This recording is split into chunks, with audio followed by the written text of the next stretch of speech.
Freedom to provide services. This is a presentation by Claire Bradley, Director, Europe Direct, Eastleigh. What is the freedom to provide services? The freedom to provide services under EU law entails the carrying out of an economic activity for a temporary period in a member state in which either the provider or the recipient of the service is not established or based.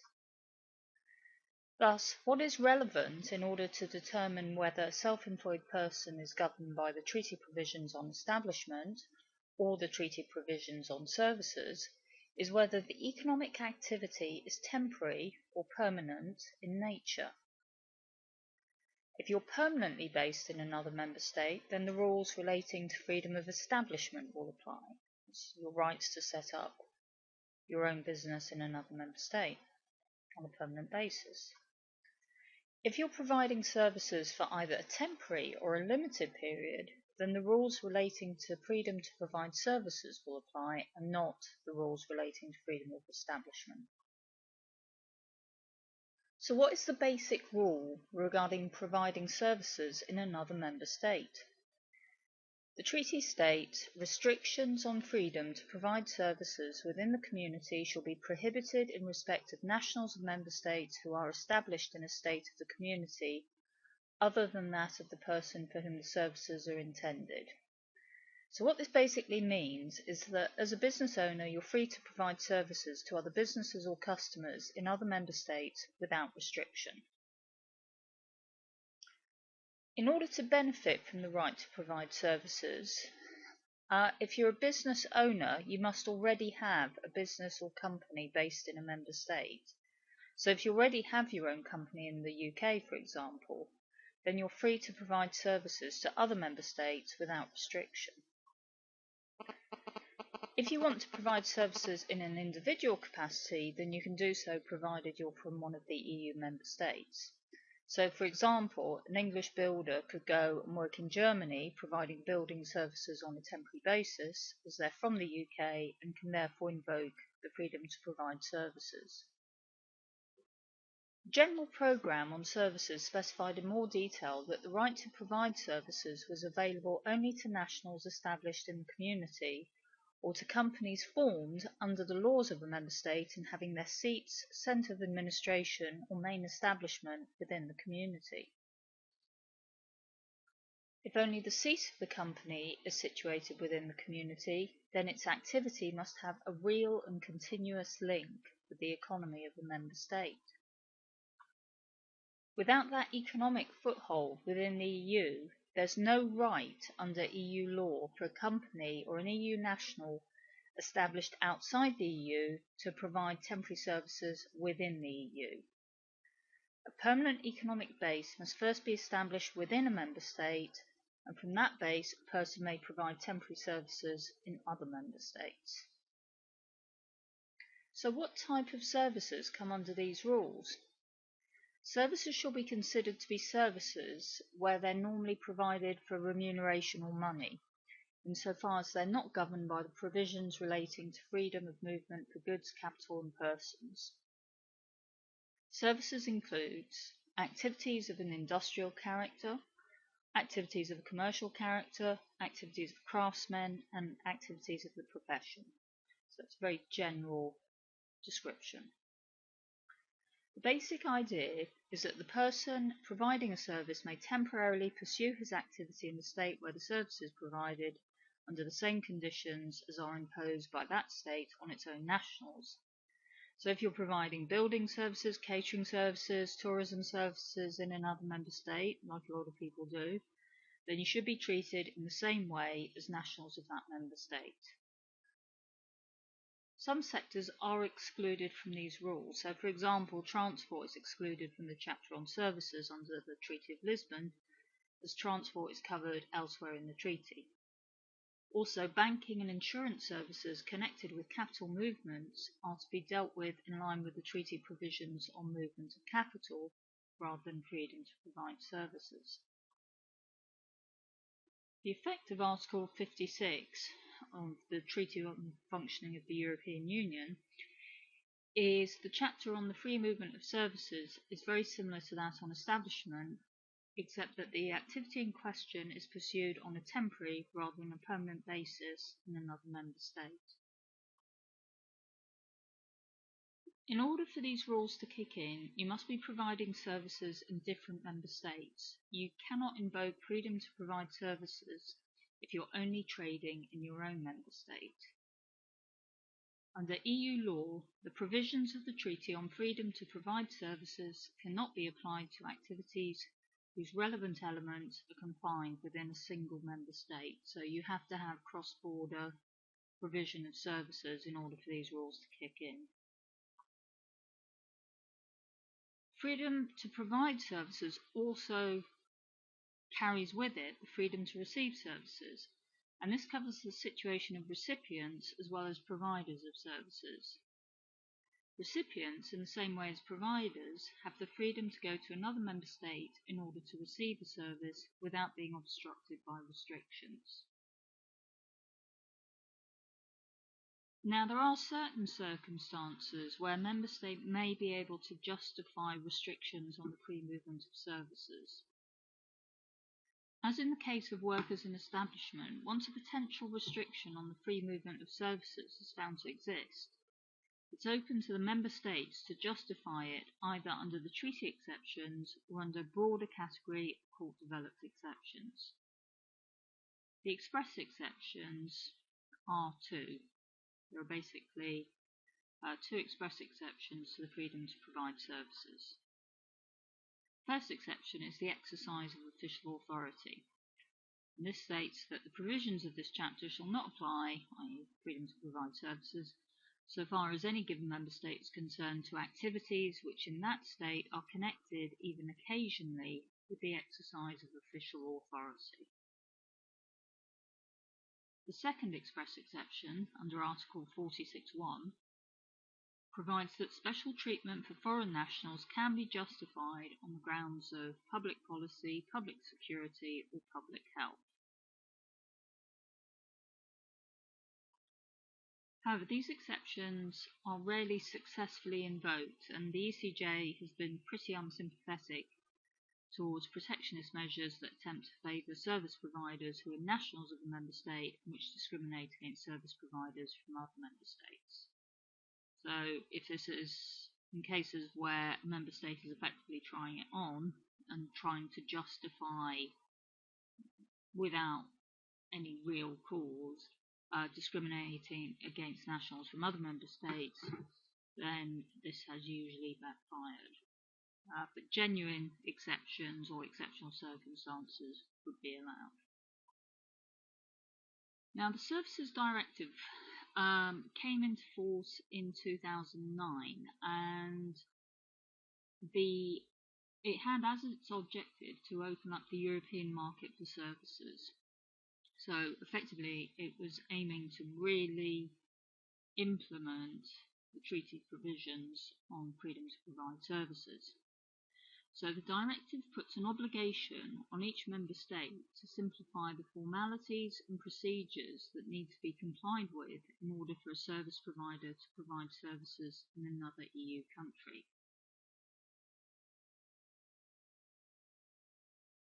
It also obliges member states to remove unjustified and disproportionate burdens and to substantially facilitate the cross-border provision of services, including the establishment of a business by someone from another member state, whether they're a natural person or a legal person, i.e. an individual or a company.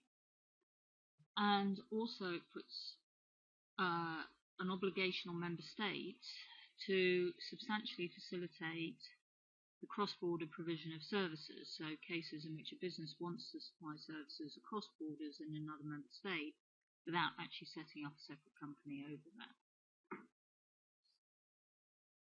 As a result of the Services Directive, if you want to either provide services in another member state or set up a business in another member state, then you can contact the Points of Single Contact, which is a one-stop shop where you can find details of all the formalities you need to complete in order to achieve your business objective of providing services in another EU country. If you want to explore new business opportunities in the EU, the web address you should go to is http://ec.europe.eu/internal_market/EU-ifen.htm. And if you go to that website, you can click on the country you're interested in trading in, and you'll be advised what the administrative formalities actually are, and you can actually fulfill those online by just going to the website and filling out all the relevant paperwork, and it's also free. So the Services Directive and the points of single contact benefit Hampshire citizens by making it easy for businesses and individuals in Hampshire to provide services in other EU countries and giving them access to an EU-wide market. So this is real practical help for businesses who are interested in trading in other member states and providing services to those other member states. However, service providers also need to be aware of consumer protection rules that apply to services. So, for example, if a consumer buys a product or service online after the 13th of June 2014, they benefit from more favourable consumer protection rules. So, to name but a few, the consumer should receive essential information before concluding the contract. The service provider cannot impose unjustified surcharges for payment by credit cards or other means. Service providers must deliver within the agreed time. Consumers are protected when it comes to returning unwanted goods, and consumers only have to pay for things that they've expressly agreed to. So if you're interested in providing services then to other member states, then by all means do so, but you also need to be aware at the same time as doing that there are also in place consumer protection mechanisms to ensure that the system isn't abused. So if you want to find out more about your online rights, whether as a business so that you're aware of what they are, or as a consumer to find out what your rights actually are, then you can go to http://europe.eu/rights-online-index_en.htm. Finally, providers of goods and services must treat consumers fairly under the provisions of the Unfair Commercial Practices Directive. This has been enacted into UK law by the Consumer Protection from Unfair Trading Regulations 2008. If a business breaches these rules, the directors can go to prison for 2 years and/or receive a £5,000 fine. So these are rules that as a business owner, it is vitally important that you actually understand what these rules are, because if you breach them, even if it's accidentally, the consequences can be severe. But they are also, if you as a consumer feel that you've been treated unfairly by a business that's providing either goods or services, then it's worth checking into these, because this is the biggest shake-up in consumer law in the last 40 years. And is legislation with teeth. So if you feel you've been treated unfairly, then have a look in more detail what these rules actually involve. So you can find more information on this at http://europe.eu/unfair-treatment/unfair-commercial-practices/en.htm. Now, the Unfair Commercial Practices Directive actually lists details of blacklisted behaviours, and these are automatically unfair under any circumstances. There was a recent case in the UK where people were charged and convicted of pyramid selling. That's one of the blacklisted behaviours under the Consumer Protection from Unfair Trading Regulations. It's also illegal for a business to mislead customers or use aggressive commercial practices. Okay, and once again, these carry a criminal sanction in the UK. Different countries have different sanctions, so if you're actually watching this video but living in another member state, then you need to check with your regulator as to what the sanctions actually are.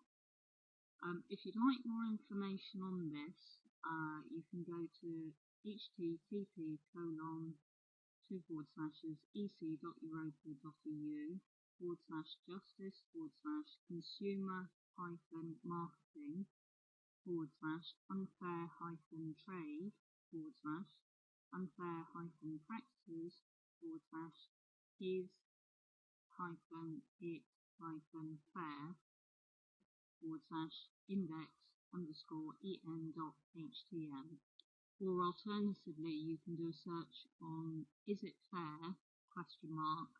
and then just put Europa, EUROPA, after the "is it fair?" and then that should take you to the relevant section of the Europa website. In conclusion, the rules relating to the freedom to provide services and freedom of establishment offers Hampshire businesses and individuals a number of business opportunities across Europe, and the EU Go website can help businesses and individuals maximise those opportunities. These rules help make local businesses more profitable and help create jobs in the region.